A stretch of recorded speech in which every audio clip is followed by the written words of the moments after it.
And let's get started. The first one is personal development. Now, in illustrating personal development, Mr. Schoaf, my teacher, started with money. You know, money's not the only place to start in talking personal development, but it's where he started, so let me share the thoughts he shared with me back then. Let me share them with you. Here's the best lesson I can give you on economics. It's very simple. We get paid for bringing value to the marketplace. That's about as simple as I can put economics. We get paid for bringing value to the marketplace. Now, it takes time to bring value to the marketplace. However, we do not get paid for time, so we cross that out. Mistakenly, the man says, I'm making about $20 for an hour. Not true. If that was true, you could just stay home, right, and have him send your money. So that's not true. We don't get paid for time. We get paid for value brought to the marketplace. Now, since that's true, here's one of the key questions of my talk to you today. Is it possible to become twice as valuable to the marketplace and make twice as much money in the same time? Is that possible? The answer is yes. Could you become 3 times as valuable as you might be right now to the marketplace and make 3 times as much money in the same time? And the answer is yes. 5 times, 10 times? Of course. America is unique. It's a ladder to climb. It starts down here, let's say, at $5 an hour, and it keeps going up. Top income last year, $80 million. The guy who runs Coca-Cola. Now, that's a heck of a ladder. That's why everybody wants to come here, right? The boat people are not headed for Vietnam. People haven't plotted and schemed for 50 years saying if I could just get to Poland, everything would be okay. Not true. Everybody wants to come to America. And the reason is because we've got the best wind ever blowing in our favor. We've got the best economic opportunity anybody's had in 6,500 years. And all you have to do is understand it and take advantage of it. Now, there's some key questions to ask here. Why would the marketplace pay someone only $5 an hour? Very simple answer. They're not very valuable to the marketplace. Now, we must underline to the marketplace. This person might be a very valuable brother, yes. Member of the family, valuable, yes. Valuable member of the church, of course. Valuable citizen of the country, yes. Valuable in the sight of God, no doubt. We're all of equal value in the sight of God. But if you're not very valuable to the marketplace, you don't get much money. You say, well, it shouldn't be that way. Well, then you got to start your own country. You know, this one's been in process for 200 years, and this is the best we've been able to come up with so far. But here's the key. You don't have to stay here. Now, there was a big debate in Congress last year that this $5 was not enough, should be 6, should be 6, should be 6. But we don't need legislation. 6 is already on this ladder. The next step up. You know, if you work for McDonald's, they'll pay you $5 an hour to take out the trash. If you whistle while you take out the trash, they'll pay you $6 an hour. So we don't need that legislation. You just need to take lessons on how to whistle. Have a good attitude. Now, as you begin to climb this ladder, why would the marketplace pay some people $50 an hour? Answer, evidently, they must be more valuable to the marketplace. 10 times more valuable. And is that possible for someone to be 10 times more valuable and earn $50 an hour instead of 5? And the answer is yes. That's what America is all about. Now, why would the marketplace pay some people $500 an hour? Evidently, this person must be much more valuable to the marketplace. That's what's important to understand, to the marketplace. And would the marketplace pay one person $80 million for 1 year's work? And the answer is, of course. If you helped a company make $1 billion, would they pay you $80 million? I'm telling you, it is possible. And that's why America is so exciting. That's why this financial ladder is so exciting. It's possible for all of this to come true for all of you, no matter where you start. As a student in school, just getting started out there in the workplace, This is all possible for you. Now, Mr. Schoaf gave me the clue on how to climb this ladder as high as I wanted to climb. Now, we're talking primarily economics here. There's a lot of other ways to become valuable to your family, valuable to your friends, valuable to the community, valuable to the team, right? Valuable to the team effort, valuable to the concert. But here's what he said to me. In climbing this ladder economically, all you have to do is work harder on yourself than you do on your job. Once I heard that, it made sense to me.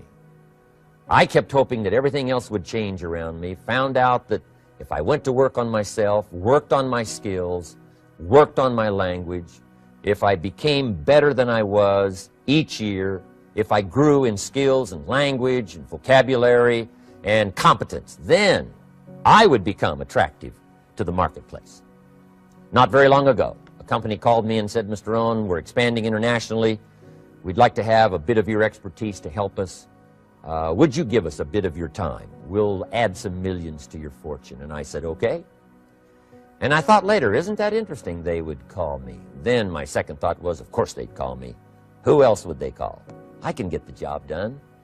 Now, what a contrast for me, farm boy from Idaho, raised in obscurity, parents of modest means, broke when I was 25. How come I would get a telephone call and someone offer me a lot of money to help them in expanding around the world? Simple answer, evidently. Something happened to me between age 25 and where I am today. And I can tell you where it all started. From my teacher, Mr. Schoaf, who said to me, we don't have to change what's going on out there. That's the wind that's blowing. All we have to do is change what's going on in here. And now there's several ways to do that on personal development. And let me give you those ways. Here's the first one. We must learn from personal experience. Pretty simple. Learn from what happens to you. Take a look back over the last few months. Did you make some mistakes? How could you correct those for the future? Take a look back over the last year. Have you done it right or done it wrong? Let's correct it for the next year. Learn from your personal experience. Mr. Schoaf asked me when I first met him, he said, Mr. Rohn, how are you doing? You've been out there now 6 years. And I said, I'm not doing very well. He said, I suggest you not do that anymore. What a simple, swift analysis to my situation. He said, if you keep doing it, the next 6 years will be like the last 6. You don't want that to happen. Let's make the changes. So learn from your personal experience. Now here's number 2, why I came to share this video experience with you today. And that, I call it OPE, other people's experiences. That's me, other people. That's your teacher, other people. That's your friends and colleagues, other people. The people you meet that can pass along to you their experiences, what's happened to them, the mistakes they made, how they corrected them, how they changed their health and changed their bank account and changed their income and changed their future. That's it, other people. Now there's 2 kinds of people to learn from. One is failures. It's too bad failures don't give seminars, right? That would be valuable. Bring your notebook, have them tell you how they lost it all and threw it all away, threw their health away and threw their friendships away and things didn't work out well. That would be valuable. But now then we must also learn from positive, people that have done well.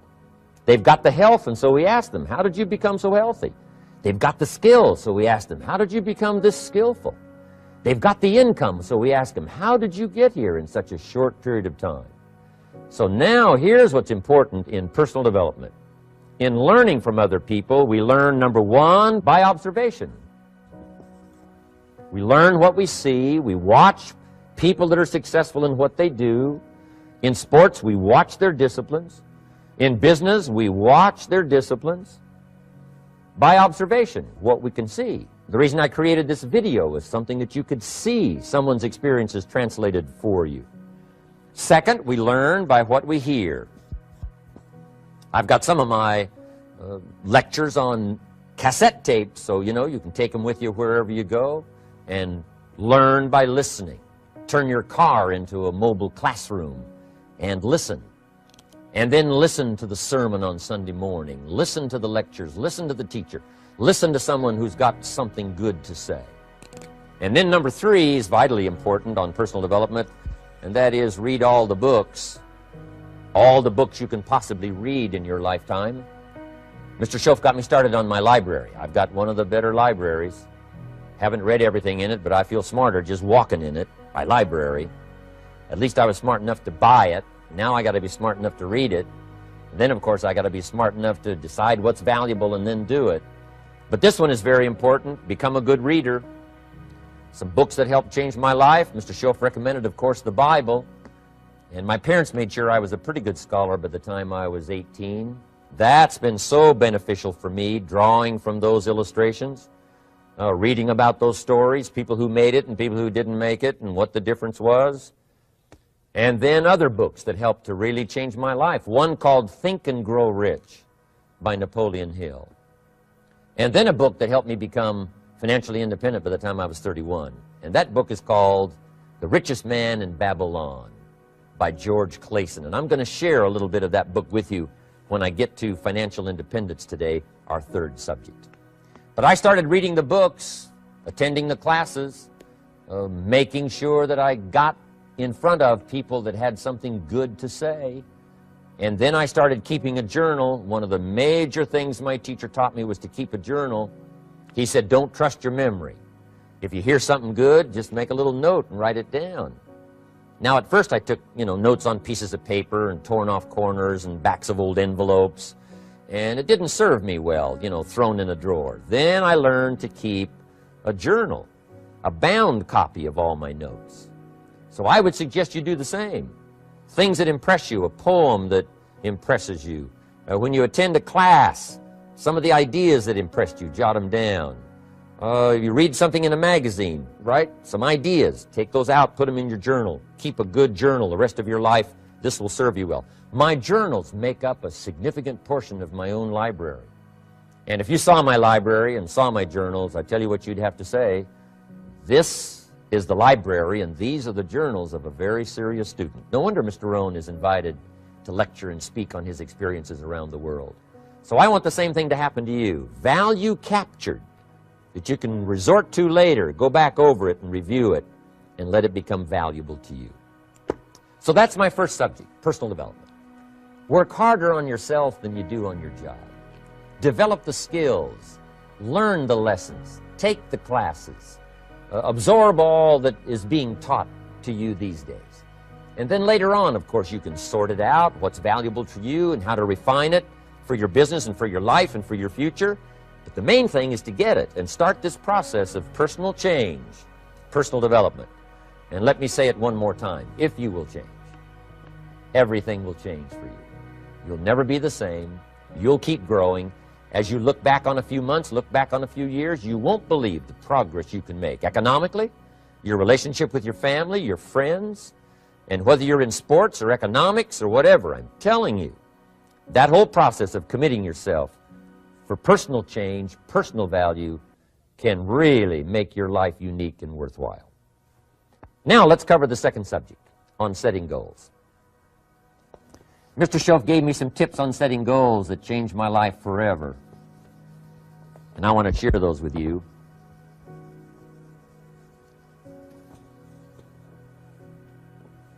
So let's talk about setting goals, and I also want to tie it to personal development, and you'll see how I'm going to do it as I progress here. Setting goals.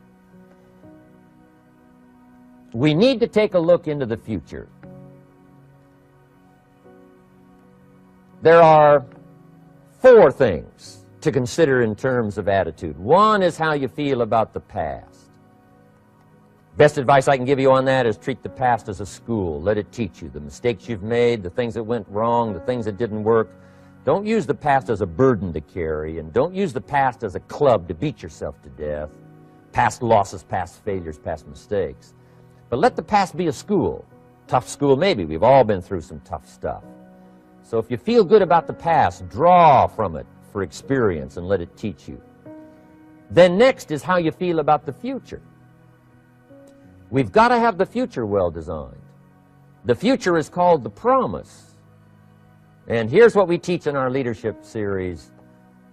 The promise of the future can be an awesome force for your own future. The promise of the future, designing the future. There's two ways to face the future. One is with apprehension, and the other is with anticipation. I promise you, in my travels around the world, most people face the future with apprehension.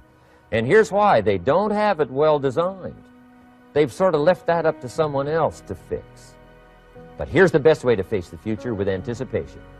And you can face the future with anticipation if the future is clear, if the future is well designed. And I would like to have you consider some thoughts with me that help me to really change my future by giving it some thought and some consideration. And here it is. In setting goals, it's very simple. Number one, decide what you want. You just take a little time. You sit down and say, what do I want? What kind of skills do I want? What kind of income do I want for the future? What would I like? Where would I like to go? Places I'd like to visit? Habits I'd like to acquire? Skills I'd like to have? You just take a little time to think about what you want. Economics, friendships, people you'd like to meet, places you'd like to go. You just take some time. And then I suggest, when you've thought about what you want for the future, make a list. Just jot it all down. It's really a very simple process. And then here's number three. Keep all the old lists. I'm telling you, this served me so well, keeping my old list of goals. I look back now 10, 20 years ago at goals I set, lists I made, and I smile now because here's what I thought was so important, 20 years ago. Now some of those things aren't even on my list. I've got a new list. I've grown. I've changed. I've matured. But I give you that advice. Decide what you want. Number two, write it down. Number three, keep the old lists. And then here's number four. When you get something that's on one of these lists, check it off. Part of the fun of having a list is checking it off. And then if you can add some drama to checking it off, see, that's what really helps. I set a goal to go to Spain many, many years ago. And when I finally made my first trip to Spain, I had that journal with me that had that list in it. And while I had my journal on my lap, waiting for the wheels to touch down in Madrid, I waited until the wheels touched the runway, and I checked it off. Just adding a little drama. So, part of the fun of having a list is checking it off. Now, here's what's important about the lists and designing your future. If the future gets clear, the price gets easier. Because you got to remember, for every promise, there's a price to pay. Everybody's got to pay the price. Everybody's got to do the deal. Everybody's got to do the disciplines. Everybody has to pay. But here's what I've discovered. If the promise is clear and powerful, the price is easy to pay. The price is some classes. The price is a few books. The price is a few disciplines. The price is finding something that'll make your life better, make you grow, make you change, make you develop. So the first part of the key is to design the promise. Then, what is the price to pay? I'm telling you, the price will be easy. Anybody in my audience can pay it, no matter where you are, where you come from. Color doesn't matter, religion doesn't matter, where you grew up doesn't matter, circumstances don't matter. I'm telling you, if you'll make the promise of the future clear for yourself, the things you want, the places you want to go, the things you want to have, the person you want to become, the skills you want, the homes you want, the future you want, the friends you want, all of the values of life that you could possibly want. If you'll make that clear, make those lists, and be serious about it, I promise you it's an easy price to pay. Anybody can pay it. And the best advice I can give you is, if I can do it, you can do it. Farm boy from Idaho, raised in obscurity, I changed my life, turned it upside down, turned it all around, found economics, found future, found promise, and if I can do it, you can do it. So, start setting your goals and see if you can't get a better excitement going for the things you want to accomplish for the future. Now here's my third subject, and that's called financial independence. Oh, by the way, before I get to financial independence, let me cover one more point. One of the major reasons for setting goals is for what they make of you in achieving them. My teacher advised me when I first got started at age 25, he said, Jim, why don't you set a goal to become a millionaire? He said, it's got a nice ring to it. you know, enough zeros to impress your accountant. And he said, I'm here to help you. You're only 25 years old. You've been to 1 year of college. You've got a beautiful family, every reason to do it. Why don't you set a goal to become a millionaire? And he said, here's why. And I thought, he doesn't need to teach me why. Wouldn't it be nice to have $1 million? He said, no, then you'll miss it. He said, here's why. For what it will make of you to achieve it. I'm telling you, that statement changed my life. Set the kind of goals that will make something of you to achieve them. He said, now, once you become a millionaire, what's important is not the money. I thought, that's kind of strange teaching. He said, honest, it isn't important. He said, you could just give the money away. Now, I did better than that. I lost it all.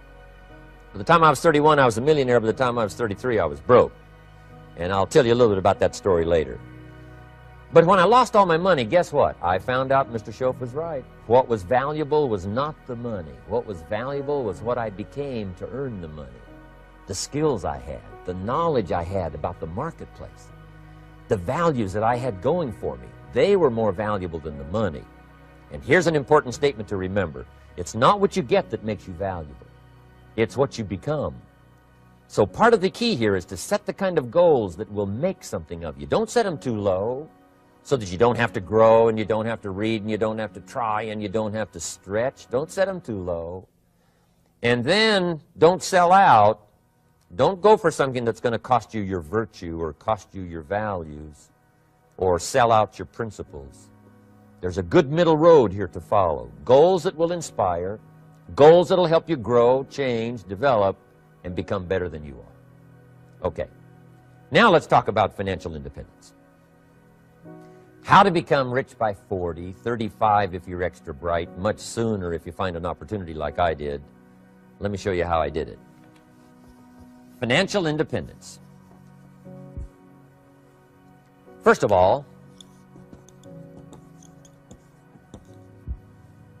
I like the phrase financial independence. Some people are a little bit concerned about using the word becoming rich or becoming wealthy, and I can understand that. I struggled a little bit with this. Is it okay to go for becoming rich, go for becoming wealthy?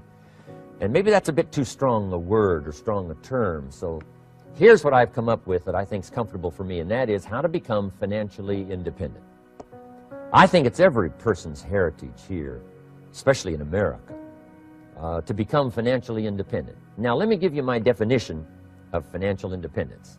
Financial independence is the ability to live from the income of your own personal resources. Financial independence. Now it depends on how you want to live. If you need $2,000, $3,000 a month, if you need $4,000 or $5,000 a month, if you need $10,000 a month, some people may need, you know, $100,000 a month. But whatever you would need to live, and you could earn that living from the income of your own personal resources, that's what I call financial freedom, financial independence. And let me show you how to acquire it. If you start at age 15, between ages 15 and 35 is 20 years. And in my personal opinion, based on my own studies and my own experience, 20 years, in my opinion, is enough time to become financially independent. If you're not, you don't live in the wrong country. Probably what's happened is you have the wrong plan. And it's easy to be a nice person with the wrong plan. I found that when I was 25 years old. I was broke at age 25, and I was a nice guy. You would have liked me. But I'm telling you, my plans up until then, especially my financial plan, left me broke. I totally changed it the next 6 years, and I became financially independent. So I know what I'm talking about. It is possible in a reasonable amount of time, 15 to 35, whatever, 20 years' time, enough time. You can do it in a much shorter period of time, like I did if you want to. But this is a reasonable enough time. But here's number one. First of all, you got to have the right philosophy. Philosophy is our ability to gather knowledge and sort through it and decide what's valuable. To develop a philosophy about life, a philosophy about our health, a philosophy about our family relationships, a philosophy about economics. And if you develop the right philosophy, that's what helps to set this sail so that in 6 years it takes you where you want to go, instead of winding up like I did that first 6 years of my economics, broke, no money, empty bank account. The right philosophy. Now let me give you a couple of philosophies to consider. Here's the first one. It's called the philosophy of the poor. And here it is. Poor people usually spend their money and invest what's left. That's the philosophy of the poor. Now here's the philosophy of the rich. Rich people invest their money and spend what's left. And here's the startling answer. It really doesn't matter what the amount is. What's most important is not the amount. What's really important is the philosophy. So I would ask you to adopt this philosophy of spending after you have invested. Invest first, then spend. And I've got a little formula that I'm going to share with you. Now, what should a child do with $1? I mean, there's a lot of debate going on, I'm sure, across the country on what a child should do with $1. Here's one opinion. It's only a child and it's only $1. What difference does it make? Well, in my opinion, it makes all the difference in the world. A person's economic future starts with a child with $1. Somebody says, oh, no, you're only young once. Let him spend it all. Well, when would you hope that would stop? Somebody says, well, wait till he's 50 and broke like me, and, and then he'll learn. Well, no, we don't want to wait that long. If I would have known earlier than age 25, I would have changed. In high school, if they would have had classes called Wealth 1, Wealth 2, I'd have taken both classes. I would not have waited until age 25. So, the earlier the better. So, what should a child do with $1? Here's the simple premise to begin with. Don't spend it all. And if a child wants to spend the whole $1, you got to say, hey, don't spend it all. Don't spend it all. They'll say, why not? It's my $1. I earned it. You say, I know you earned it, but don't spend it all. They'll still say, why not? Say, let me show you why not. So you put them in your car, take them to the other side of town, and show them where people live that spend the whole $1. Just drive them around. Kids learn best by visual. Just drive around and say, would you like to live here? Kid says, no. Would you like to live like these people live? Kid says, no, no. Then you can't spend the whole $1. So, kids will get the message. So, take them to the other side of town, show them around, unless you already live there, and then just show them around. Anyway, don't spend the whole $1. Now, let me give you my best view of what to do with $1. And I promise you, if you started at age 15, now if you're over 15, right, you've still got plenty of time. You still got 20 years. If you're 30, you still got 20 years. I mean, you still got plenty of time to start what I'm about to share with you. What to do with $1. Here's my first bit of advice. Never spend more than 70 cents. Never spend more than 70 cents. Now, you got to pick some number, and the number you pick is going to be determined by your philosophy. It's going to be determined by what you've been taught or your experience teaching yourself. When I first met my teacher, Mr. Schoaf, I was at about 110% of each $1. I'm down at budget finance, hawking my furniture and my car one more time. And then I learned a whole better formula for financial independence. Number one, don't spend more than 70 cents. Now, kids say to me, well, okay, what do I do with the other 30 cents? And here's what I teach them. 10 cents for charity. Charity or church, or helping people that can't help themselves. 10 cents to support worthy projects. Projects that you feel good about. 10 cents out of every $1. It's called being generous with part of what you've taken out of society. Now, in my opinion, nothing teaches us character better than generosity. No class, no teacher, no book teaches character better than generosity. And the best time to start is when the amounts are small. And I know if kids learn these lessons well, they'll give a dime out of $1, help people that can't help themselves, support worthy projects. Or if you belong to a church, they teach tithe, piece of. That's very important. Now, because when the amounts get larger, sometimes it's a little more difficult. Giving 100,000 out of $1 million, someone says, oh, if I had $1 million, I'd give 100,000. I'm not sure. That's a lot of money. So the time to start is when the amounts are small. 10 cents out of the dollar. Okay, next 10 cents I call active capital. Active capital means do something to make a profit. Active capital. Set aside a portion of your income. Wages are okay, but I'm telling you, wages will make you a living. Profits will make you a fortune. So set aside part of your income as capital, called active capital. Any kind of project you can possibly think of, you can possibly come up with.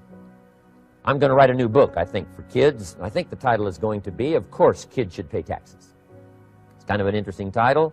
In California, kids do pay taxes. When a child walks into 7-Eleven, buys something that costs $1, the proprietor says, give me 7 more pennies. And the child says, hey, what's these 7 pennies for? And the proprietor says, that's the taxes. Kid says, well, hey, I'm only 8 years old. Proprietor says, congratulations, you're my youngest taxpayer. Give me the money. So in California, where I live, kids do pay taxes. Big question is, should they? And my book will answer that question. Of course, kids should pay taxes. Nothing is for free. If you want to ride your bicycle on the sidewalk instead of in the mud, you got to pay the 7 pennies. Nothing is free, so we all have to pay. So, 10 cents out of your living, out of the money you earn, set aside for capital. Capital to try your best to show a profit. And in my book, it's going to be all kinds of ways kids can make money, right? 2 bicycles, one to ride and one to rent. I mean, you know, it doesn't take long to figure out some enterprise that'll start making a profit. Then you must jot this down if you're taking notes. Profits are better than wages. 1, you can't usually start wages until you're about 16, 15, 16, but you can make a profit long before you're eligible to start earning wages. And then there's no limit to profits, and they can double and triple and quadruple. You know, there's no limit. It's incredible how fast profits can grow. So profits are better than wages. Wages make you a living, profits make you a fortune. Now, the third 10 cents is vitally important. I call it passive capital. Capital you let somebody else use. A financial institution, stocks and bonds, mutual funds, whatever. Let someone else use it, you furnish the money, they use it to make a profit, but they pay you for the use of it, called interest. And here's one of the things that'll make you financially independent fairly quickly, and that's called compound interest. And this is how you get it. Letting someone else use a portion of your money, your substance. They show the profit, they pay you interest. And this passive capital, I'm telling you, over a sustained period of time, if you'll develop this little 10, 10, 10, and 70, especially starting at age 15, I'm telling you, by the time you're 35, you will be financially independent. You'll have the ability to live from the income of your own resources. And then one more point on passive capital. There's a Bible philosophy. I'm an amateur on the Bible. But there's a Bible philosophy that teaches the borrower is servant to the lender. And if you want to be in a powerful position as you grow older, finally when you become mature, maybe have your own business, things have worked out for you for the future, the position you always want to be in is the power position, and that's called the lender. The lender is the power position. So if kids learn early enough, and then you ask them what they'd like to be when they grow up, I'm telling you, once they understand, they'll say, well, one of the things I want to be is one of those lenders. That's the power position, not the spender. No, you'll be pitied the rest of your life if you just become a spender. You got to become a lender. And I think this is the one formulas to follow. 10 cents out of every dollar. Let someone else use it. Be the lender, power position. Then try to show a profit. Can't we teach our children how to take $1, search the neighborhood, find a broken wagon, pay $1 for it, bring it home, you know, clean it up, sand it until it's clean, paint it red till it shines, straighten out the wheels till they're true, take it back to the neighborhood, sell it for $5? Anybody can do that. Now, does the child deserve $4 profit? And the answer is yes. Society now has a mended wagon. And that's what America's all about. Finding something, touching it, making it better, making a profit, taking part of your resources, helping people who can't help themselves. Let someone else use it to make a profit. Some projects require more capital than one person has. Exciting. and then let them pay you for the use of it? America's had this philosophy now all these years. Communism has taught all these years capital belongs in the hands of the state, not in the hands of the people. We've been teaching all these years capital belongs in the hands of the people, not in the hands of the state. And we turned out to be right. Capital in the hands of the kids, capital in the hands of the people. Enterprises that make a profit, enterprises that grow. It's the hope of our future. So that little simple formula, I hope, will help you. Now, one more key on financial independence, and that is attitude. Attitude. Here's number one. I used to say, I hate to pay my bills. My teacher straightened me out on that. He said, let's see, Mr. Rohn, what you hate to do is pay $100 on an account and reduce your liabilities and increase your assets. I said, well, no, not if you look at it that way. He said, well, it all depends on how you look at it. So wouldn't you love to pay your bills, reduce your liabilities, increase your assets? You got to have that kind of attitude. I found out the same attitude about taxes. I used to say, I hate to pay my taxes. And Mr. Shoaff said, well, that's one way to live. But don't you understand? Taxes is how we care and feed the goose that lays the golden eggs. Wouldn't you want to do your share? Someone says, yes, but the goose eats too much. Probably true. But hey, we all eat too much. We all need to go on a diet. Better a fat goose than no goose. So I finally became a happy taxpayer. Now, I think taxes are too high, so I'm working to get taxes lowered for our economic future.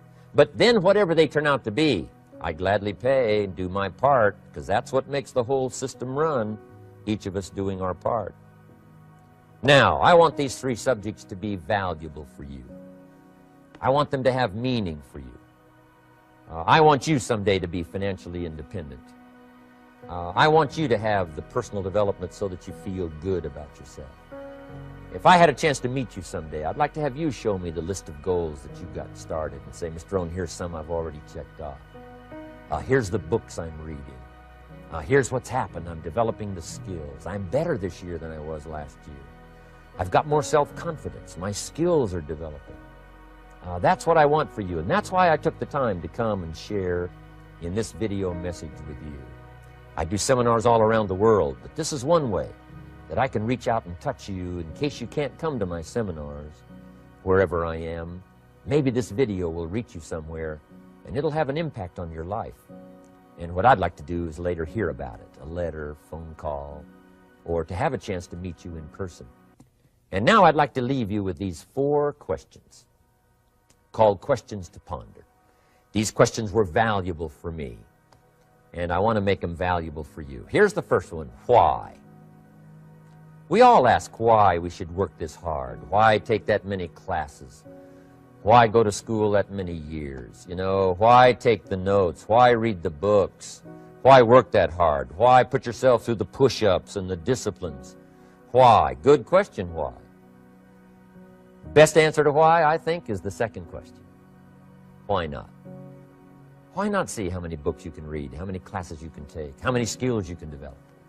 Why not see how valuable you can become to the marketplace and to your friends and to your family? Why not see what you can make of yourself? Why not see how far you can go, how much you can see, how much you can earn, how much you can share? Why not? That's the heritage all of us have, in America especially, is to see what we can make out of our lives now that we've been given this extraordinary opportunity. Now, my third question I'd love to ask you in person. But since I can't do it in person, I want to ask it of all of you. But I want you to take it personally. And my third question is, why not you? Why not you with good self-esteem? Why not you starting to change and setting goals? Why not you starting to make progress toward financial independence? If I can do it, you can do it. I wished I had a lot more testimonials here today besides mine. A whole steady stream that would come by and tell you their story. Someone who started with nothing, finally run a big enterprise. A mother who was on welfare, now she owns her own business. In addition to my story, I wish I had a lot more. And if all of them told their story, guess how they would probably wind up their story? They'd probably say, just like me, why not you? If we can read, you can read. If we can change, you can change. If we can figure it out, you can figure it out. If we can turn it around, you can turn it around. There isn't anything you can't accomplish. That's what those testimonials would say. And so I want to say it to you personally. Why not you? You've got the brains, you've got the stamina, you've got the vitality, you've got the interest, you've got your life ahead of you, you've got the future. You can do it. If anybody can do it, you can do it. If one of us can do it, hey, we all can do it. And now here's my last question. Why not now? This is a good time as the 20th century starts to wind down, a few more years as we get ready for century 21. What a good time to set your goals, work on yourself, work on your skills. What a good time to get it together. What a good time to start this process. Personal development, growing, changing, developing, having a good plan for your money and for your life and for your future. Why not now? And I hope I have a chance to see you one of these days and share with you the experience, the reaction, the response you might have had from my message today. And until I get a chance to see you on this side of the world or the other side of the world, in some school or some seminar, or maybe I'll come and speak for a company that you work for someday, I hope I get a chance to meet you. Until then, I wish you the best. I want all that I've gotten to be yours and much, much more. God bless. Goodbye.